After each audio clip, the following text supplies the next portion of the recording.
જય માતાજી, હું પીટી જાડેજા મીડિયાને જણાવવા માંગુ છું કે અત્યારે મારી ઓડિયો ક્લિપ જે વાયરલ થઈ છે, આપ જણાવો છો એ માધ્યમથી આપને જણાવું છું કે સંકલન સમિતિમાં અમે રાજીનામું આપ્યું નથી, આપવાનું નથી.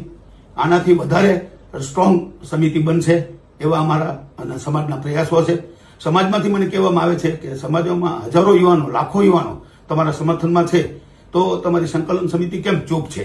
એ મારી નારાજગી હતી. એમ મેં નારાજગી વ્યક્ત કરી. મેં રાજીનામું આપી દીધું એવું નથી કીધું, આપી દઈશ એવું કીધું. એટલે સંકલન સમિતિ અત્યારે ચર્ચા થઈ, જે ઓડિયો ક્લિપ છે એ ઓડિયો ક્લિપ જે સંકલન સમિતિનું 14નું જે ગ્રુપ છે એમાં છે, એમાંથી આ કોઈ વાયરલ કરી છે.